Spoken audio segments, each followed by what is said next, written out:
أن محمدا عبده ورسوله. اللهم صل على محمد وعلى آله وصحبه أجمعين. قال الله في كتابه الكريم: أعوذ بالله من الشيطان الرجيم.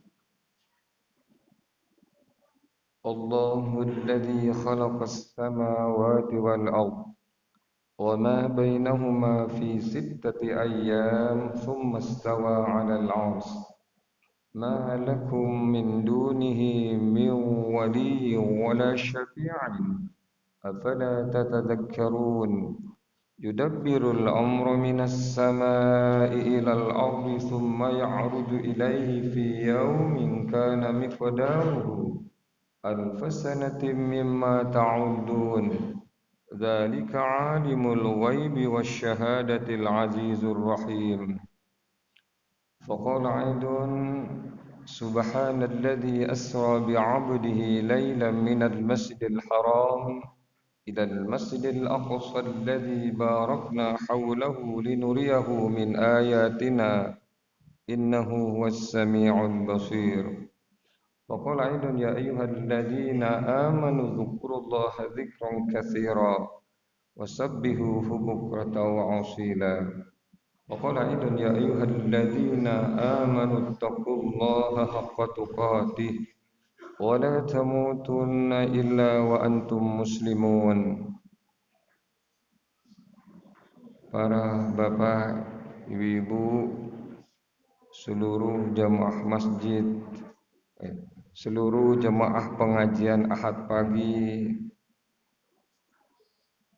Pusat Yatim Piatu Muhammadiyah Magetan rahimakumullah.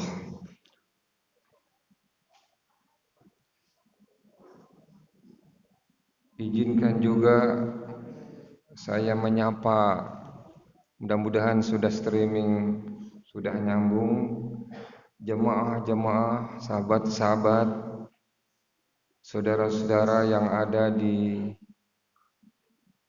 NTB, yang ada di Bali, yang ada di Gorontalo, yang ada di Kalimantan, mulai dari Nunukan, Tarakan, Samarinda, Balikpapan, Banjarbaru, Banjar, Bangkalan Bun, ada yang di Medan, ada di Jakarta, di Yogyakarta, ya, lalu di Lamongan, di Gresik, di Malang. Seluruh jemaah yang pernah bertemu dengan saya pagi hari ini, mari sama-sama kita kaji lebih dalam agama Allah Subhanahu wa taala ini, dan mudah-mudahan dengan kita mengaji dan mengkaji agama Allah ini lebih sempurna ibadah kita kepada Allah Subhanahu wa taala, lebih berkualitas ibadah kita kepada Allah Subhanahu wa taala. Dengan demikian insyaallah ibadah-ibadah yang berkualitas itulah insyaallah yang akan diterima oleh Allah Subhanahu wa taala sebagai amal soleh kita. Bapak Ibu rahimakumullah, kehadiran saya di hadapan Bapak Ibu ini yang kedua kalinya.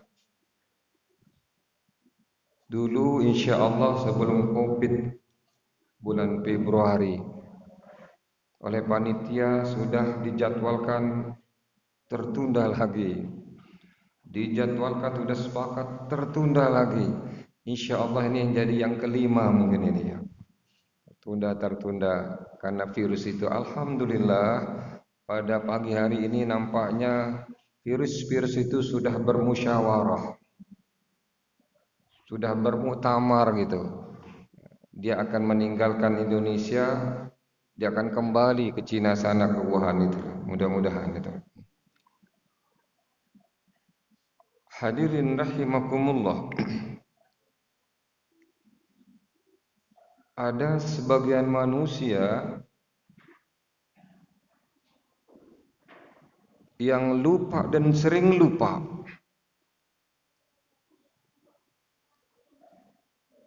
Dari mana asalnya?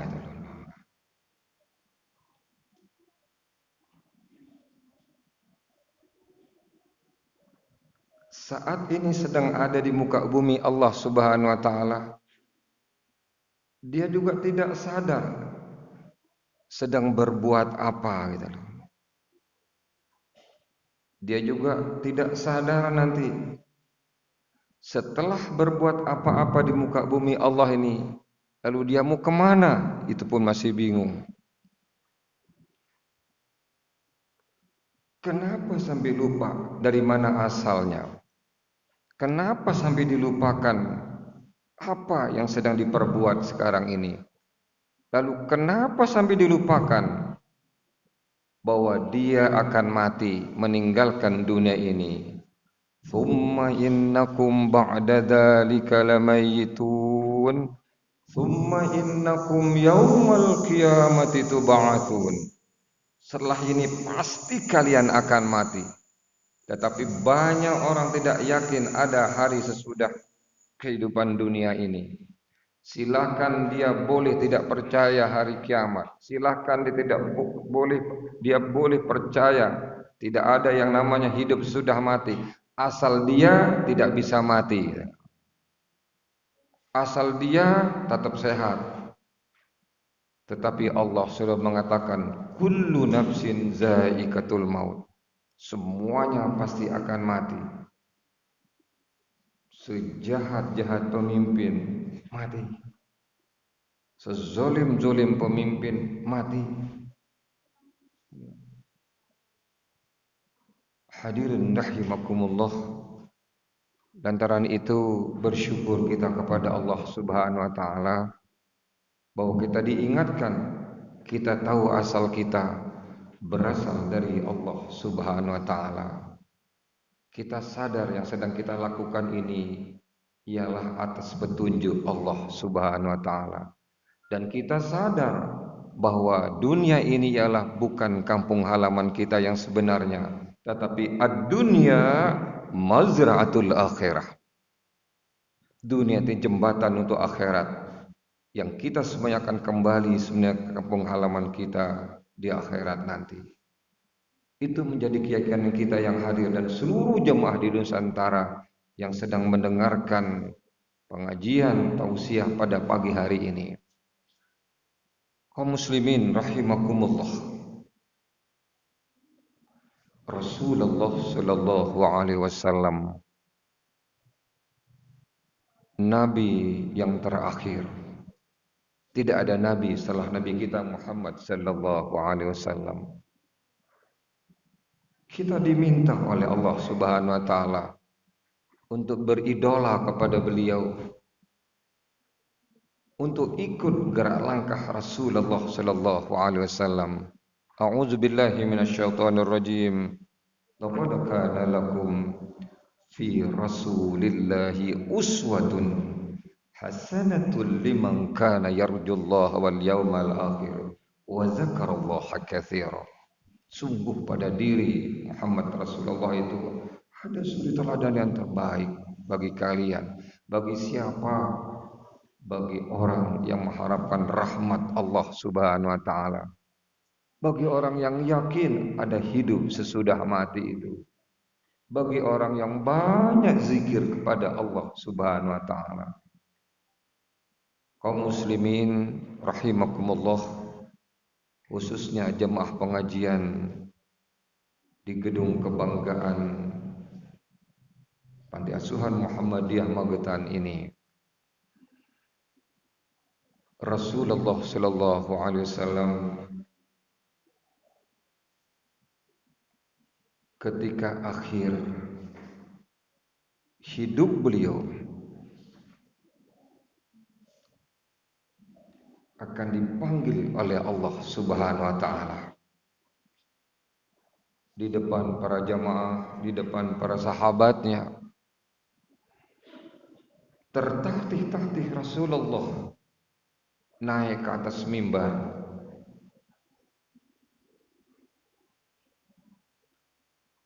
Bukannya disampaikan di atas mimbar pada kondisi beliau sakit. tentang harta, tentang pangkat, tentang pria dan wanita.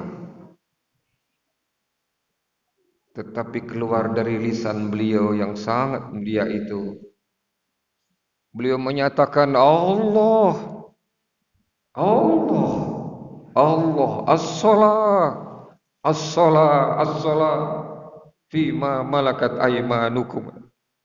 Allah, Allah, salat kalian, salat kalian, salat kalian, dan orang-orang di bawah kalian. Siapapun Bapak Ibu rahimakumullah, kaum muslimin rahimakumullah, ketika akhir hayatnya berwasiat,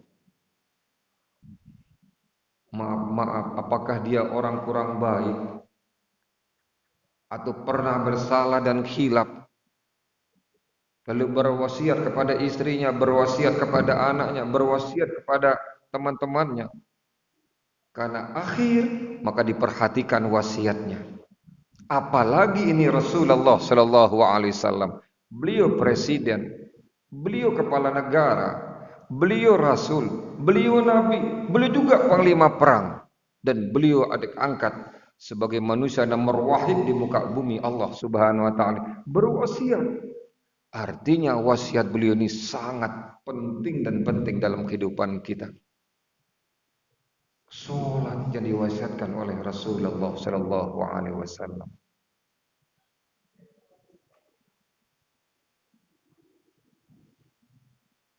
Kaum muslimin yang berbahagia,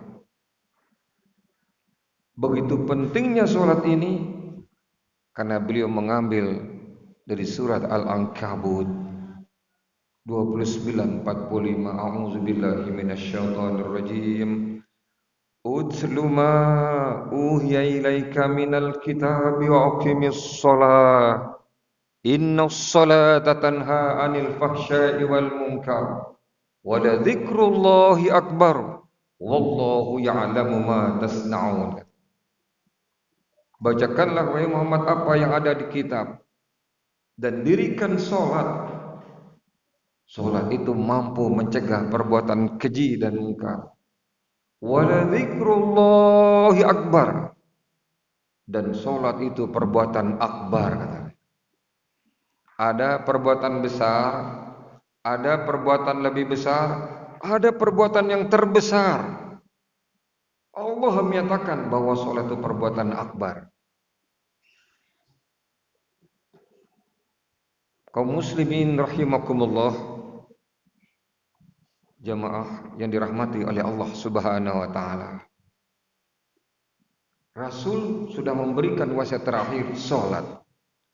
Allah menginformasikan bahwa salat ini perbuatan akbar. Siapapun umat Nabi Muhammad sallallahu alaihi wasallam memelihara salatnya, menempatkan salat pada proporsi yang sebenarnya, tidak dilemahkan salat ini, tidak diabaikan salat ini, maka sukses hidupnya di dunia sampai di akhirat. Ini kuncinya di sini.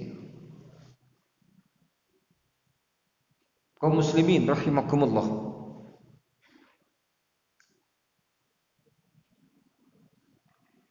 yang muncul dari pertanyaan kita ialah,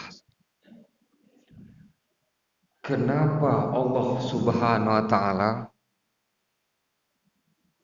memberikan informasi kepada kita lewat Al-Qur'anul Karim bahwa salat ini perbuatan akbar. Sebentar lagi akan dihubungkan Jawa dan Sumatera dengan proyek, mega proyek triliunan kalau ada dananya. Sebentar lagi dihubungkan Jawa dengan Bali kalau ada dananya. Kita sudah tidak mau lagi membangun dengan uang utangan, kurang berkah.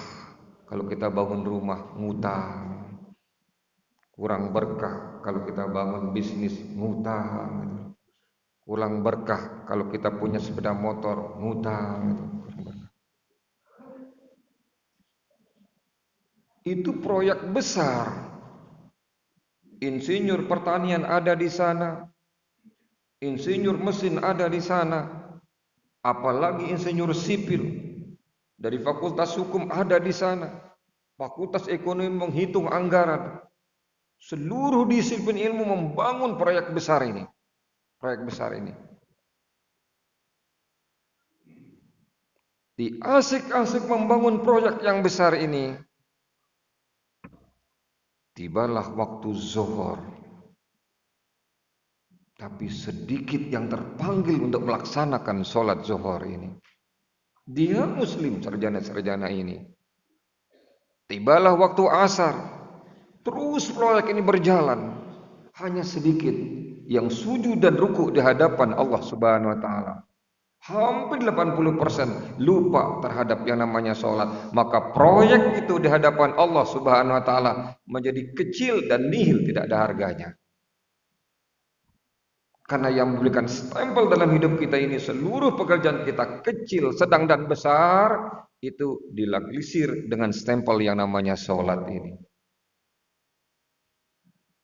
Siapa yang berani?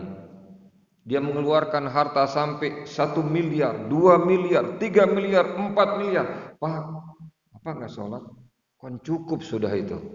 Impak sedekah saya banyak, enggak ada gunanya. Dia puasa Senin Kemis. Dia puasa yang sunat-sunat yang lainnya. Sampai setiap hari dia puasa. Jenengan enggak sholat, boten, enggak ada gunanya puasa. Dia berangkat haji karena punya KBIH. Malah sampai 50 kali udah haji dan umroh itu. Sampai tanah air, males. Lu kenapa males sholat? Oh, sudah banyak pahalanya tatkala sholat di Masjidil Haram. Wahai kenapa? Karena dia memang ada hadisnya, sahih sekali sholat di sana itu kan sama dengan 100.000 kali sholat di masjid yang lain. Enggak ada gunanya hajinya. Juga enggak ada gunanya kita bagus kepada orang tua, bagus dengan mertua, bagus dengan teman-teman kita, baik dengan atasan kita, baik dengan seluruh makhluk Allah, tapi dia putus hubungan dengan Allah Subhanahu wa taala, maka enggak ada gunanya itu. Baru akan berguna hidup kita ini. Dhuribat alaihimul dhillatu aina ma thuqifu illa bihablim minallah wa hablim minan nas. Ditimpakan kehinaan dimanapun kalian berada, kecuali orang yang piawai membangun hablum minallah dan hablum minan nas. Bapak Ibu rahimakumullah, seluruh jemaah, mudah-mudahan sudah tersambung di seluruh Nusantara ini. Di sini kunci kehidupan kita ini. Banyak orang yang lupa amal apa sebenarnya yang menentukan kehidupan kita di akhirat nanti. Banyak orang yang lupa.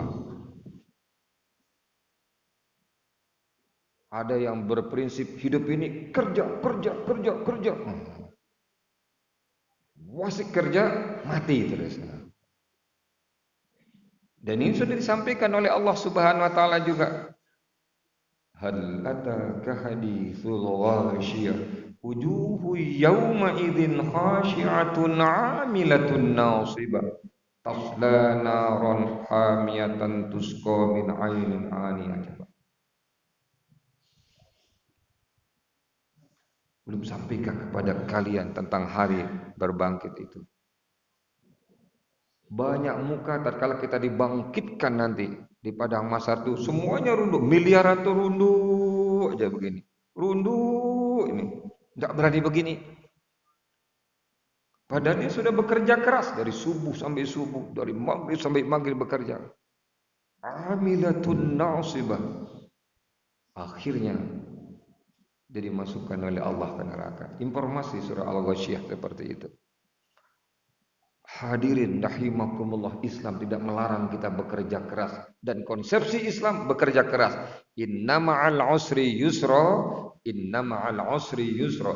Fa idza faragta fansab wa ila rabbika farghab. Usai dari satu proyek, bangun proyek, monggo silakan. Tapi di tengah-tengah kita asik bekerja, kita diminta 15 menit aja. Berhenti sejenak, penuhi undangan Allah Subhanahu wa taala. Allahu akbar, Allahu akbar, penuhi itu. Inilah manusia yang selamat itu. Kita masuk bab yang kedua. Kenapa Allah Subhanahu wa taala menyatakan salat ini perbuatan akbar?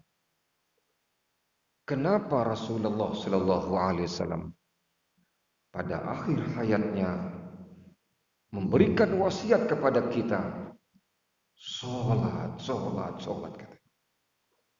Kenapa yang enggak yang lain? Alasan yang pertama yang dapat kita tangkap dari hadis-hadis Rasulullah sallallahu alaihi wasallam dari Al-Qur'anul Karim ialah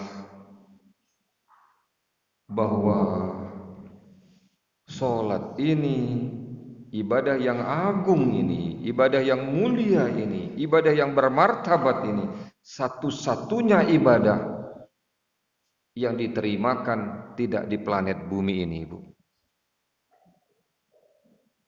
Ada matahari, ini enggak kelihatan karena mendung. Sebelahnya ada Merkurius. Insyaallah guru-guru sudah ngerti ini. Sebelahnya lagi ada Venus. Sebelah lagi ada bumi kita ini. Sebelahnya ada Mars, ada Jupiter sampai Pluto. Itu yang disebut dengan tata surya. Imamnya itu matahari ini. Terus ini bergulir, terus berputar. Enggak pernah berhenti berputar ini. Terus bergerak.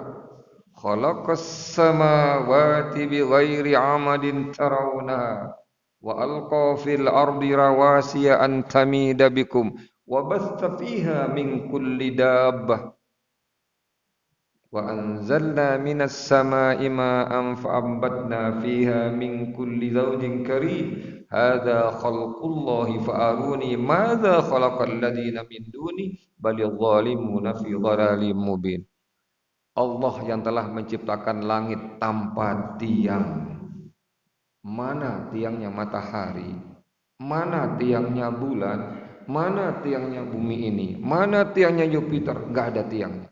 Semuanya sedang terbang seperti ini. Terus berputar. Masing-masing planet tadi mengitari matahari. Hadirin rahimakumullah.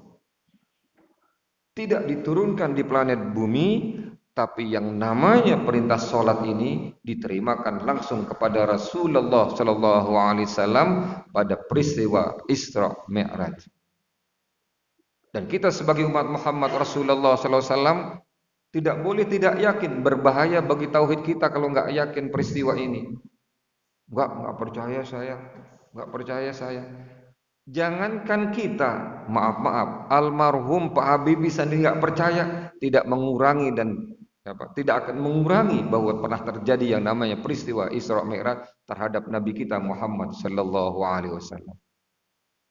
Ada ayatnya. Subhanalladzi asra bi'abdihi lailan minal masjidil haram ilal masjidil aqsa alladzi barakna haulahu linuriyahu min ayatina. Innahu was-sami'ul basir. Ini ayatnya. Dijemput di sana yang namanya salat ini. Bisa Bapak Ibu sekalian buka lagi surah An-Najm itu, peristiwa ini. A'udzubillahi minasyaitonir rajim. Bismillahirrahmanirrahim. Wan najmi idza hawa ma dhalla sahibukum wa ma ghawa wa ma yantiqu 'anil hawa in huwa illa wahyu yuha. Sampai kepada ayat yang berikutnya, walaqad ra'ahu nazlatan ukhra 'inda sidratil muntaha indaha jannatil ma'wa. Rasulullah sallallahu alaihi wasallam wahyu-wahyu yang lain diterimakan di bumi ini, Tetapi khusus yang satu ini diterimakan di luar planet kita. Itu yang saya katakan. Allah mengatakan wala dzikrullahi akbar. Sampai Rasulullah SAW yang semula galau, yang semula susah, berdakwah ke utara sudah mentok, ke selatan sudah buntu, ke timur sudah buntu, ke selatan, ke barat sudah buntu. Ketika itulah Allah mengangkat Rasulullah SAW di Isra Mi'rajkan. Makanya kalau Bapak Ibu kita kan tidak selamanya berumah tangga itu akan ketawa aja dengan suami istri dengan anak.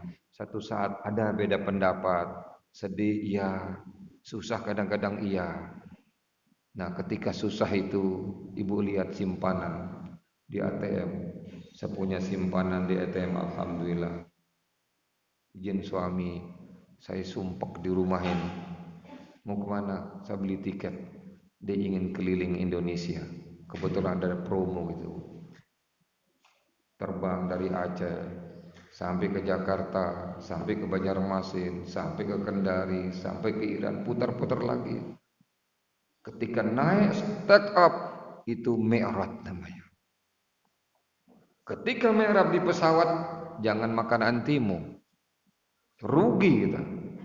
Ketika di atas coba diri ke bawah. Lihat kebesaran dan kekuasaan Allah Subhanahu wa taala. Hadirin rahimakumullah. Itu alasan yang pertama. Satu-satunya tidak diterimakan dimu tapi dijemput oleh Rasulullah sallallahu alaihi wasallam. Yang nomor dua ialah teknologi yang dipakai oleh Nabi kita Muhammad sallallahu alaihi wasallam tidak terukur dengan ilmu kita, terutama ilmu di teknik, terutama lebih khusus lagi ilmu di mesin yang namanya turbin gas itu. Tidak terukur dengan pesawat terbang, tidak terukur dengan Challenger, tidak terukur dengan pesawat angkasa luar juga tidak terukur. Ya Allah sudah memberikan pernyataan kepada kita, wa ma utitum minal ilmi illa qalila. Aku tidak memberikan kepada kalian ilmu kecuali sedikit, kata Allah. Sedikit. Kita kan cuma berkutat-kutit di bumi ini aja itu. Padahal ciptaan Allah ini tidak bisa kita hitung. Allahul ladzi khalaqas samawati wal ardh wa ma bainahuma fi sittati ayyam tsumma stawa 'alal 'arsy. Enggak terhitung ciptaan Allah ini, enggak terukur ilmu Allah Subhanahu wa taala itu. Ada matahari, ada anggota yang namanya planet-planet ini. Nah, matahari yang kita lihat Bapak Ibu sekalian ini itu menghimpun diri jadi satu, itu yang namanya galaksi. Jadi satu matahari ini itu enggak kurang dia menghimpun diri itu antara 100 sampai 300 miliar matahari. Enggak percaya nanti malam lihat. Makanya tatkala kita sholat Allahu Akbar, saya sedang berhadapan dengan Rabbul Alamin Allah itu. Tapi banyak yang tidak sadar ketika Allahu Akbar. Fisiknya ada di sini, lisannya ada di sini, tapi entah kemana-mana ini yang namanya hati dan pikiran ini. Kaum muslimin dimanapun berada dan jemaah rahimakumullah. Jadi teknologi yang dipakai oleh Rasulullah sallallahu alaihi wasallam saya katakan teknologi Allah Subhanahu wa taala. Bukan di langit pertama, bukan di langit kedua, bukan di langit ketiga, bukan di langit keempat, kelima, tapi di Sidratul Muntaha di langit yang ketujuh. Langit pertama ini aja kita enggak bisa, Bu. Jangankan langit pertama. Di sekitar bumi kita ini aja kan enggak bisa. Maaf, mungkin ada yang lahir di Magetan sampai umur 50 tahun di Magetan. Ditanya pernah ke Jakarta? Belum. Pernah ke Malang? Belum. Pernah ke Gresik? Belum. Hanya Magetan aja putar-putar. Padat bumi Allah ini luas sekali. Luas sekali. Ya. Yang di Malang juga gitu. Hanya di Malang aja. Nggak pernah ke Surabaya, nggak pernah ke Jakarta, nggak pernah ke Kalimantan, kemana. Padahal bumi Allah ini luas. Nah, bumi aja seperti itu. Belum lagi ciptaan Allah yang lain ini. Hadirin rahimakumullah. Begitu hebatnya Allah subhanahu wa ta'ala. Begitu besarnya Allah subhanahu wa ta'ala. Begitu agungnya Allah subhanahu wa ta'ala. Tapi masih saja manusia tidak mau patuh dan taat kepada Allah subhanahu wa ta'ala. Jadi teknologi yang dipakai oleh Rasulullah ialah teknologi ini. Ibu, saya berikan gambaran sejenak. Kita lanjutkan dulu. Kita lanjutkan dulu yang nomor 3. Nah, sampai sekarang, sampai detik ini, kita tidak tahu jaraknya dari Rasulullah start di kota Makkah di bumi ini sampai ke Sidratul Muntaha. Sampai sekarang kita tidak tahu berapa jaraknya itu. Kita nggak tahu jaraknya. Kita baca literatur, kita baca buku, kita baca dari Google dan sebagainya, nggak tahu sampai sekarang berapa jaraknya itu. Lalu yang nomor 4 ialah sampai detik dan saat ini ahli-ahli astronomi tentang planet itu tidak tahu di mana posisi yang namanya Sidratul Muntaha. Al-Mustawa itu kita nggak tahu sampai sekarang. Pernah ada yang mengatakan kemarin Sidratul Muntaha dekat Mars. Salah. Mars itu di tata surya kita ini posisinya salah. Bumi dengan Mars itu jaraknya 50 juta kilometer. Enggak di sini Pak, enggak di sana. Jadi posisinya sampai sekarang kita enggak tahu. Jaraknya juga tidak tahu. Berapa yang ditempuh oleh Rasulullah kita tidak tahu juga. Kok bisa sampai di sana? Pesawat yang ibu tumpangi dari Madiun ke Jakarta, insya Allah 1 jam sampai, atau kurang 1 jam sampai. Pesawat yang dari Madiun Bapak pakai ke Banjarmasin, insya Allah 1 jam sampai. Pesawat yang dari Madiun ke Palembang 1,5 jam sampai. Pesawat yang dari Madiun insya Allah sampai Makassar 1 jam lebih sedikit sampai. Kita sudah sangat bangga, Masya Allah hebat ini, hebat. Sebab kalau pakai kapal laut bisa sampai 3-4 hari. Dari Magetan kita ke Jakarta insya Allah 7-6 jam sampai, tol itu. Lewat tol. Bayar lagi, insya Allah kurang lebih umpamanya 600 bayar. Setiap 1 kilo itu 1.000. Bangga kita.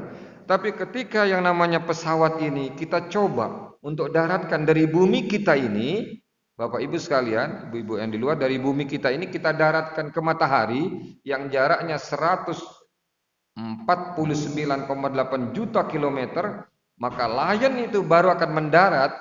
Insyaallah semuanya yang hadir pernah naik pesawat.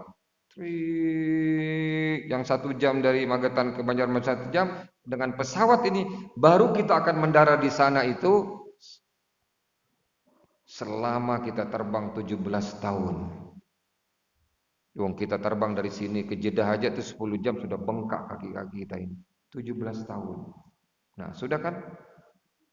Enggak mumpuni pesawat ini sudah. Enggak mumpuni pesawat ini sudah. Udah kita tinggal. Lalu ada anak-anak kita dari teknik, dia menciptakan atas izin Allah. Ada pesawat yang kecepatannya sama dengan cahaya. Dicoba terbang dari bumi ke matahari hanya 8 menit. Hanya 8 menit. Nah, tapi pesawat yang ini, yang 8 menit dari bumi ke matahari itu kita sudah sangat bangga. Alhamdulillah, hebat sekali. Kalau ke Mekah mungkin setengah menit sampai di Mekah itu. Sampai di Mekah. Makanya nanti kalau anak-anak kita 50 tahun lagi ya, atau katakan 30 tahun lagi anak-anak kita di teknik penciptakan pesawat dari Magetan terbang ke Mekah cukup 1 jam, maka saya khawatir masjid-masjid yang hebat, masjid Jami', masjid macam-macam yang namanya ini yang hebat-hebat, ada masjid yang kubahnya juga dari emas, itu akan sepi gitu. Nah, kemana kamu sholat? Zuhur nggak ada, asar nggak ada, isya nggak ada. Kok baru pulang nih setelah isya? Bapak ini ketinggalan teknologi. Saya loh sholat di Mekah. Nah, kalau ada pesawat 1 jam dari sini ke Mekah, terus anak-anak kita bilang sholat di Mekah, benar itu Pak, benar. Tapi kalau sekarang ada yang mengatakan, di mana sampai Jumatan di Mekah? Ah, enggak, itu bohong itu. Itu bohong itu. Loh, kenapa kamu sholat di Mekah? Kan ada masjid ini kan ada masjid ini. Pak,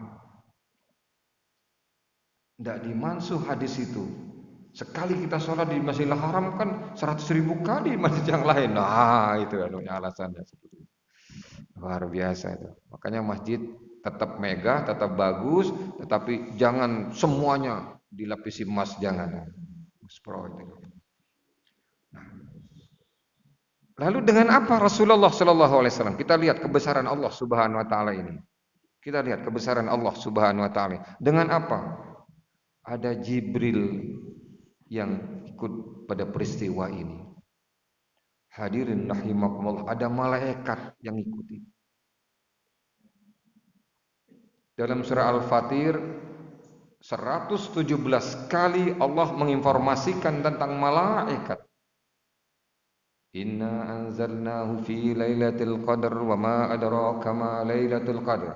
Lailatul qadri khairum min alfi syahrin. Tanazzalul malaikah.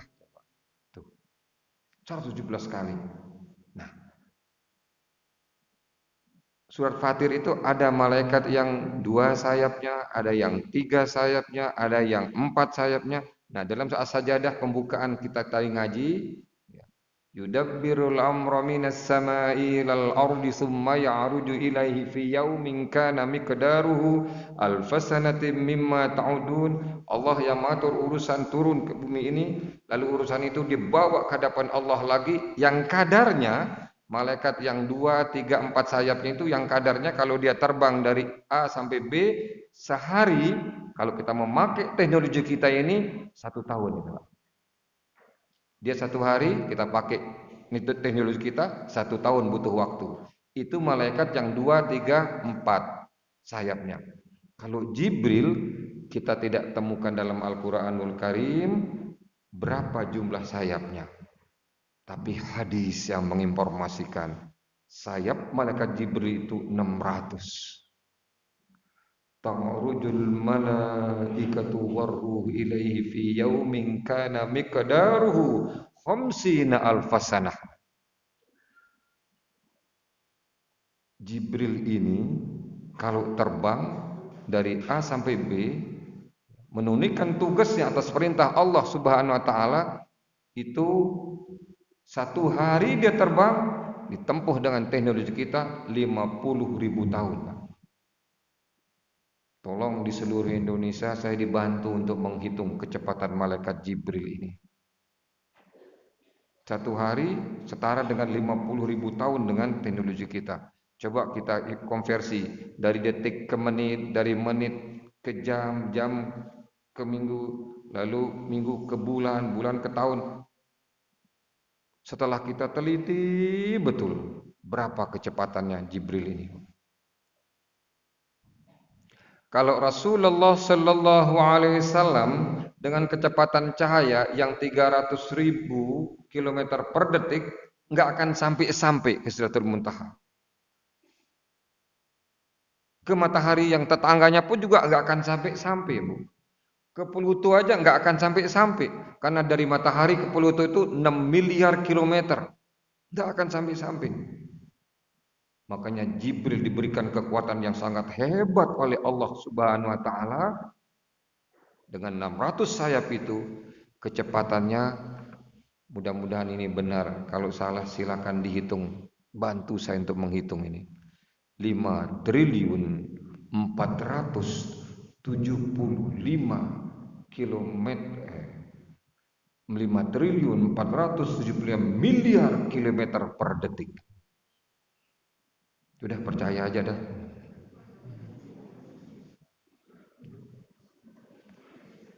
5 triliun 475 miliar kilometer per detik.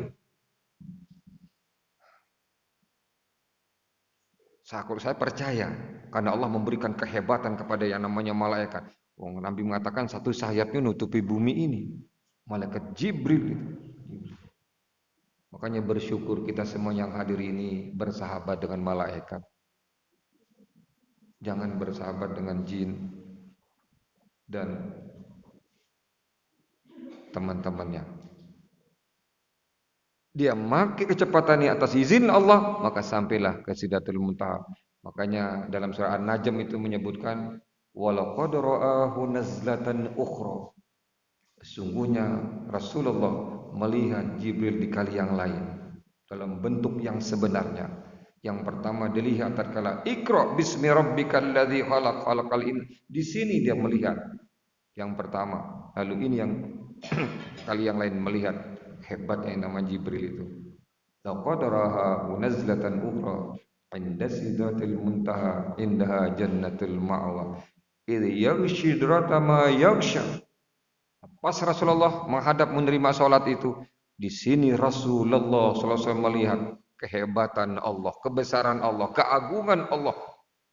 Takjub Rasulullah sallallahu alaihi wasallam itu. Lupa sudah berbagai macam penderitaan karena dakwah ini, dibuli, dihina, lain sebagainya, lupa sudah. Melihat kebesaran dan keagungan Allah itu, melihat kehebatan Allah, lalu meluncur dari lisan beliau. At-tahiyyatul mubarakatus salawatut thayyibatu lillah. Yang satu lagi, at-tahiyyatu lillah was-salawat wat thayyibah.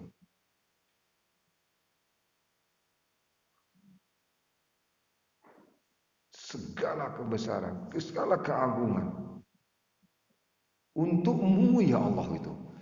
Karena kagum seperti itu. Ya keluar dari lisan beliau itu.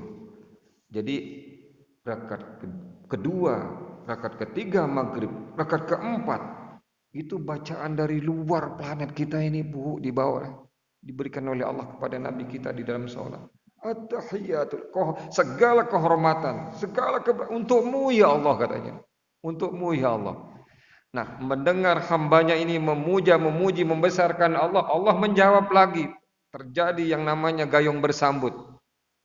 Assalamu alayka ayyuhan nabiyyu wa rahmatullahi wa barakatuh. Kesejahteraan untukmu. Assalamu alayka ayyuhan wahai nabi dan rahmat Allah itu. Rasul mendapatkan apresiasi dari Allah semacam ini, apa diambil sendiri? Enggak. Mendapatkan doa dari Allah dilanjutkan oleh Nabi. Assalamu alayna wa ala ibadillahi sholihin. Kesejahteraan, keselamatan bagi kami dan orang-orang yang soleh. Jadi orang yang sholat itu setiap detik kita saling mendoakan. Saling mendoakan. Dan tidak pernah berhenti yang namanya sholat ini. Di New Zealand orang sholat zuhur, kita di sini nanti sholat asar. Di sini sholat asar, di sana sholat zuhur. Terus berputar itu, terus berputar. Pasti dari Amerika, Afrika, Eropa, New Zealand, di Cina, dimanapun orang yang sholat pasti membaca Assalamu alayna wa ala ibadillahis sholihin.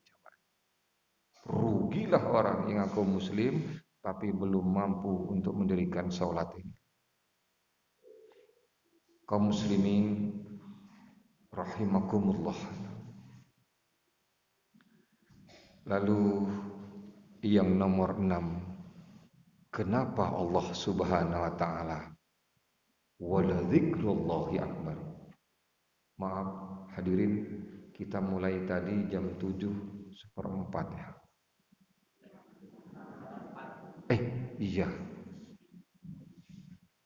Saya ingat di bagian tengah ini 6:04. Jadi kita nanti selesai 7/4 gitu ya. Tapi kalau saya dikasihkan bonus, senang saya. Kita lanjutkan. Yang nomor 6, kenapa Allah menyatakan ini salat ini wala dzikrullahi akbar. Dari tadi dari sisi teknologi dan kebesaran Allah Subhanahu wa taala. Yang nomor 6, kalimat-kalimat yang keluar yang meluncur dari lisan kita. Tatkala kita salat, itu kalimat-kalimat Al-Qur'anul Karim, kalamullah, Al-Fatihah, kul yang 4 itu, inna altaina, idaja, dan kalimat-kalimat yang lain firman Allah Subhanahu wa taala. Al-Qur'an yang satu saja huruf itu diganjar oleh Allah 10. Bismillahirrahmanirrahim 17 kali 10 itu. Alhamdulillahirabbil alamin itu berapa? Sampai waladhdallin itu berapa? Dan ajaibnya ialah sampai saat dan detik ini kita tidak pernah mendengar ada orang yang bosan membaca Al-Fatihah. Enggak ada. Enggak ada. Coba ibu nyanyikan lagu-lagu yang lain. Ada. Paling 2-3 kali bosan. Lagu tentang cinta, bosan.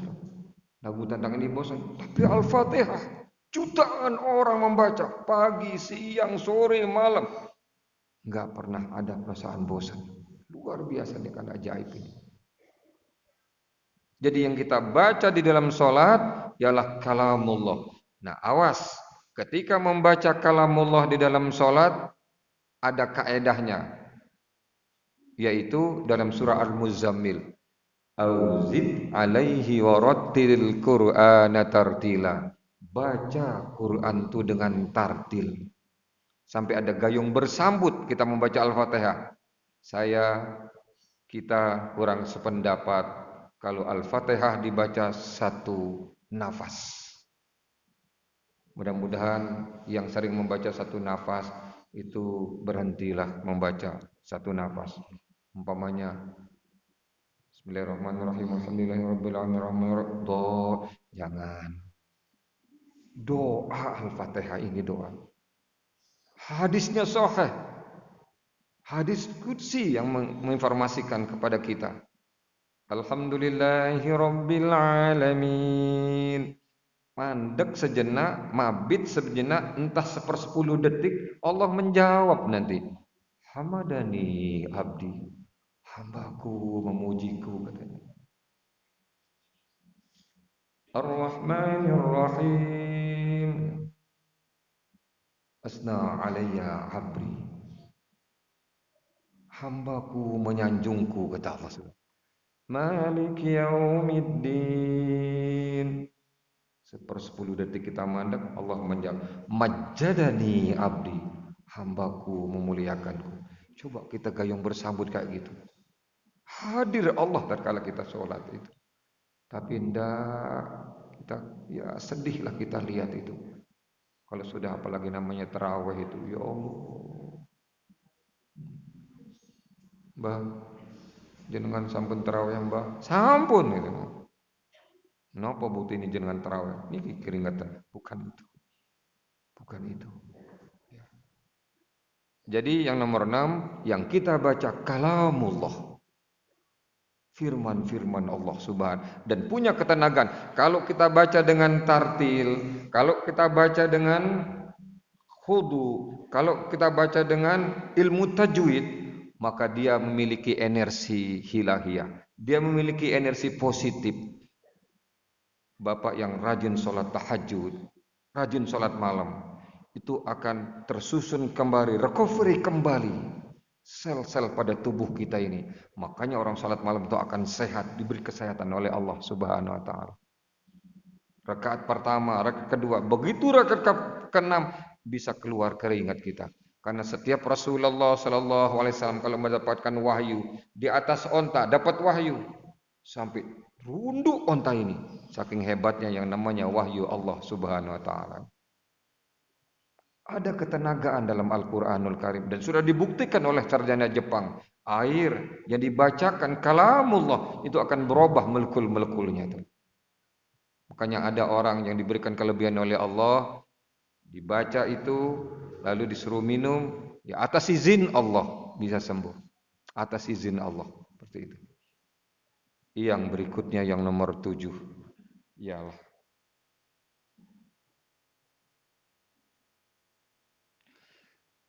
yang sedang kita hadapi, yang sedang kita sembah ini, iyyaka na'bud wa iyyaka nasta'in. Allah yang maha besar. Makanya dimulai tatkala salat tadi itu kita membuat apa istilahnya? Kita membuat MUU, apa MUU itu? Kita membuat perjanjian dengan Allah Subhanahu wa taala. Takbiratul ihram itu kan perjanjian pertama. Allahu akbar, perjanjian pertama. Saya sedang berhadapan dengan Rabbul Alamin. Yang tadi itu yang menjadikan alam raya ini. Terus setelah itu doa iftitah. Setelah itu ta'awuz. A'udzubillahi minasyaitonirrajim. Setelah itu bismillahirrahmanirrahim. Ada yang sir, ada yang zahar, ada yang tidak sama sekali membaca.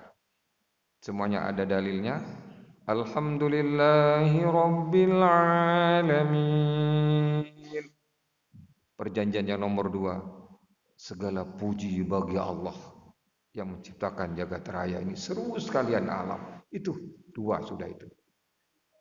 Begitu kita selesai bacaan-bacaan itu, kita sujud, kita ruku. Apa yang kita ucapkan? Allahu Akbar. Kembali lagi, diperbaharui kita ini.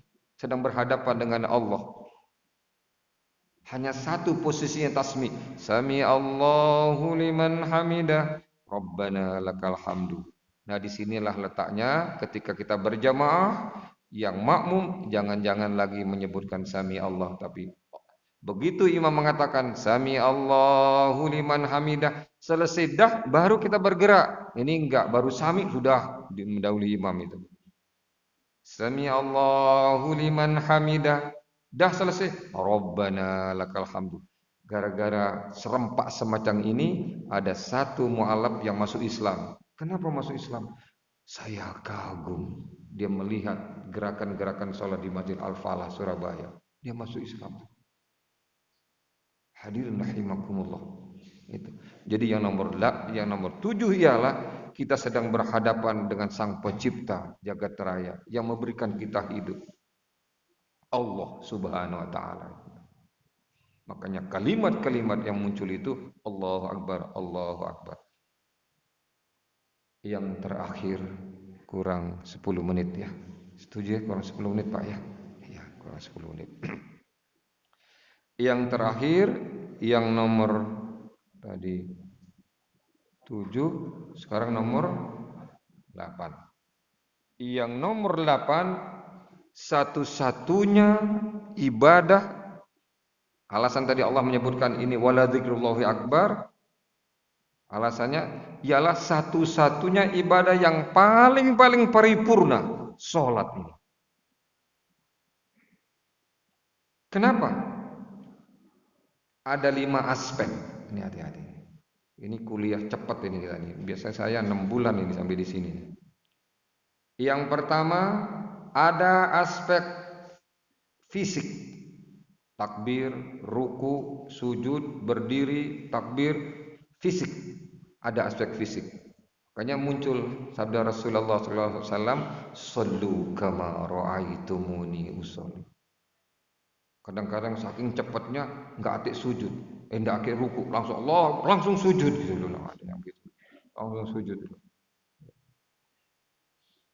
Ada juga saking cepatnya enggak sempat ini kepala ini kena di tanah itu. Pus gitu aja.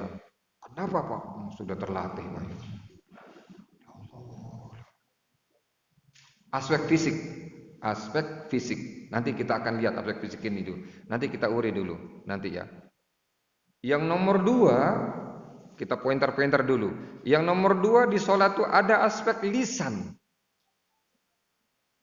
Harus kita membaca. Saya lihat kadang-kadang ada orang yang masbuk, saya lirik. Enggak bergerak sama sekali ini. Semuanya dibaca di hati. Enggak boleh. Al-Fatihah harus dibaca. Masih sir itu, harus dibaca. Ada rukun qauli harus dibaca itu. Rabbighfirli harus dibaca. Lisan. Nah, ketika lisan maka berlaku hukum auzid alaihi waratilil Qur'ana tartila.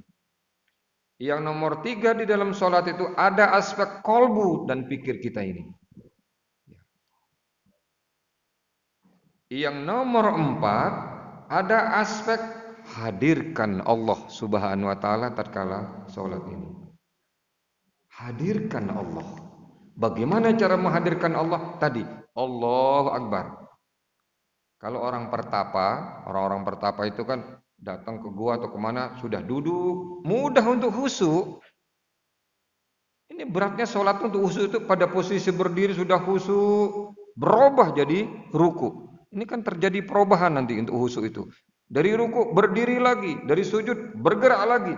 Nah ini akan merubah itu.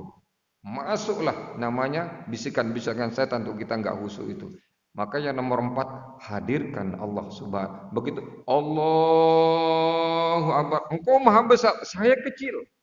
Lepas jabatan-jabatan presiden kita, lepas jabatan gubernur, lepas jabatan bupati, lepas jabatan camat, apalagi yang namanya lurah umpamanya. Lepas. Saya kecil di hadapanmu ya Allah, engkau besar ya Allah, engkau besar ya Allah. Terus Allahu Akbar berdiri, saya kecil ya Allah, engkau besar ya Allah. Baca. Gitu. Nah, yang nomor 5 ini kenapa dikatakan sangat paripurna solat ini? Ada aspek, ada hak-hak hamba yang harus kita bangun dalam solat ini dan ada hak-hak Allah Subhanahu wa taala. Di mana posisi hak kita bangun? Di doa-doa, rantetan doa di dalam sholat itu. Di mana posisi hak Allah? Di takbir, di tahmid, di tasbih. Itu hak Allah Subhanahu wa ta'ala. Masih ada waktu 5 menit ya. Lanjut Pak ya. Kita lihat aspek fisik. Di mana hebatnya aspek fisik. Kalau ada tamu ke rumah, kita dianjurkan untuk mengantar sampai ke pintu. Ketika dia pamit, kan kita kadang-kadang angkat tangan, runduk sedikit. Tapi di dalam sholat, tangan kita, kalau ada tamu kita angkat tangan kita begini kan tanda hormat kita luar biasa. Tatkala takbir, Allahu Akbar. Udah. Lalu kalau ada ibu kita atau atasan kita, lalu kita runduk sedikit aja, wah itu penghormatan. Kita diajar menghormat kepada Allah. Ruku coba, ruku seperti ini. Lalu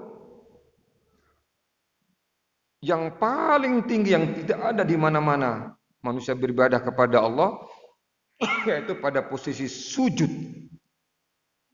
Ratusan kali karpet diinjak, ratusan kali lantai diinjak. Apapun jabatannya dia harus mencium yang namanya lantai dan karpet itu. Masih presiden harus mencium itu.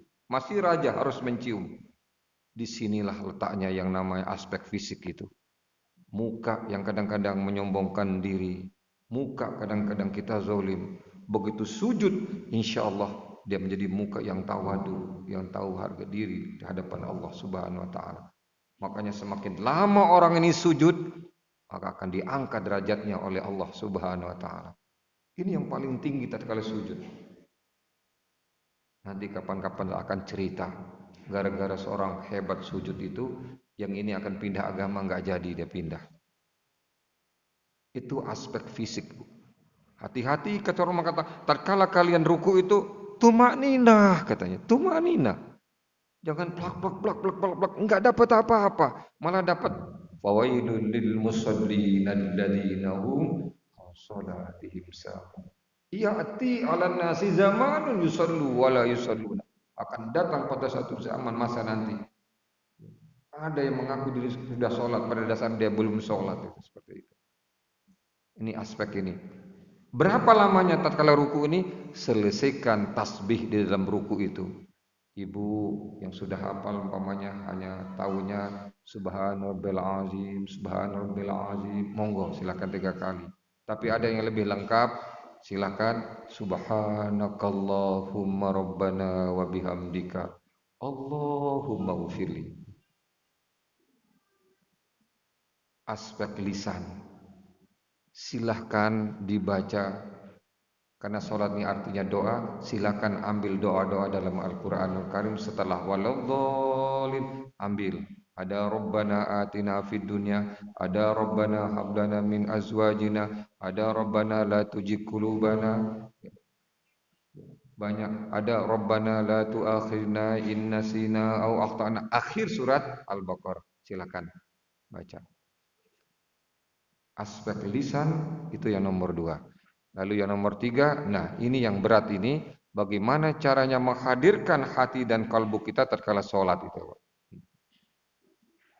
Makanya ada 9 atau 10 kiat untuk membangun khusyuan dalam sholat. Kalau khusyuk sholatnya, maka ada janji Allah. Qad aflahal mu'minun alladzina hum fi sholatihim khashi'un. Sungguh beruntung orang-orang yang beriman itu. Siapa yang beruntung? Orang yang khusyuk di dalam sholatnya. Khusyuk dulu. Baru setelah khusyuk sholatnya, maka dia bisa membangun yang namanya hablum minan nas. Dia bisa mengeluarkan infak, sedekah, zakat. Dia bisa mengatur yang namanya lisannya dan amal-amal yang lain. Lalu hadirkan Allah. Hadirkan. Gimana cara menghadirkan Allah? Ingat.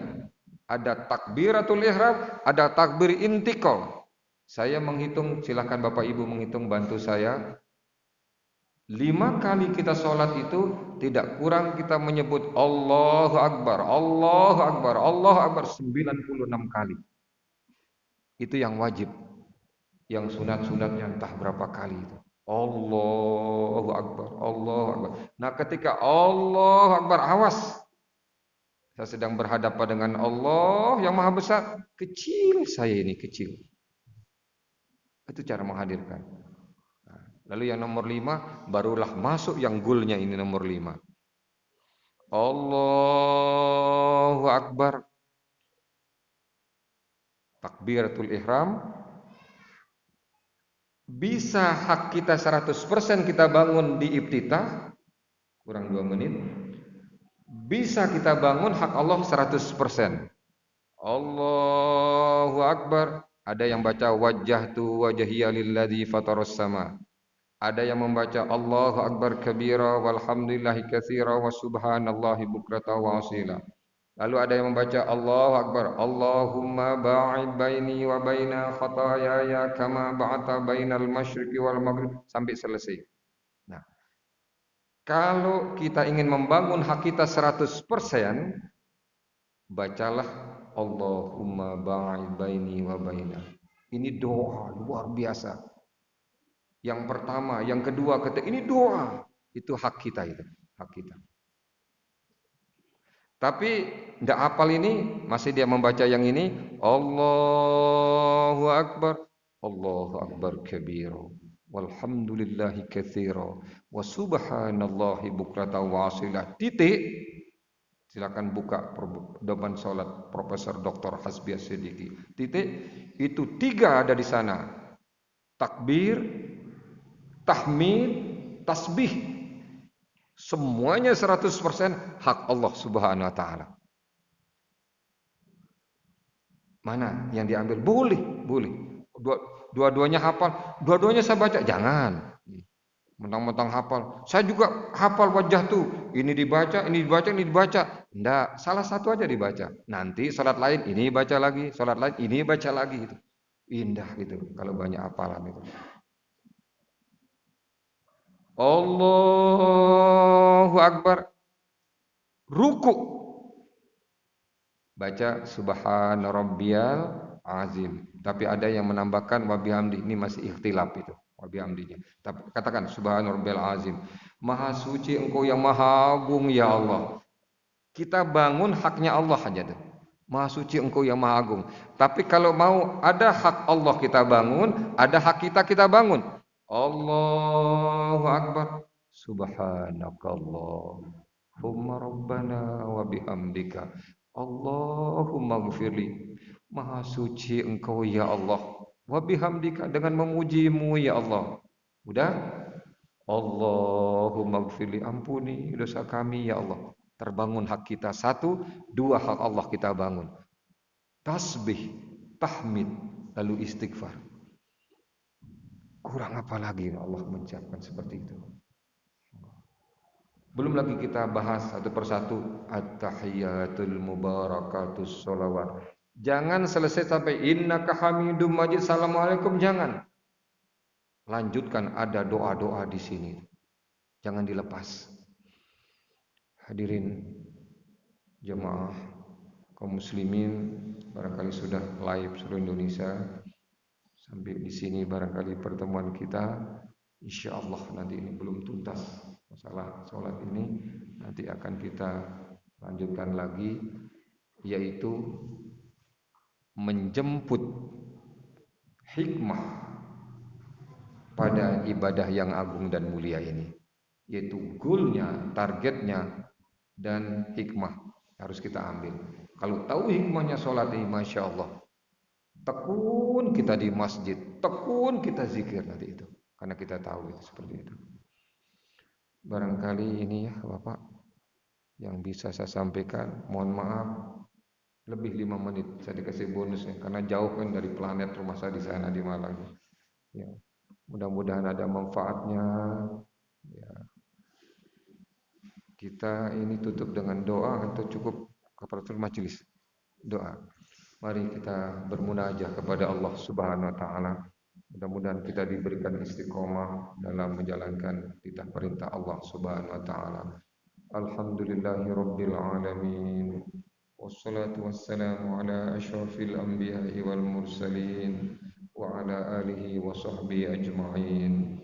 Allahumma ya Allah ya Tuhan kami, Engkau maha besar, Engkau maha agung, Engkau maha perkasa ya Allah. Ya Allah ya Tuhan kami, bimbinglah kami ke jalan-Mu yang lurus ya Allah.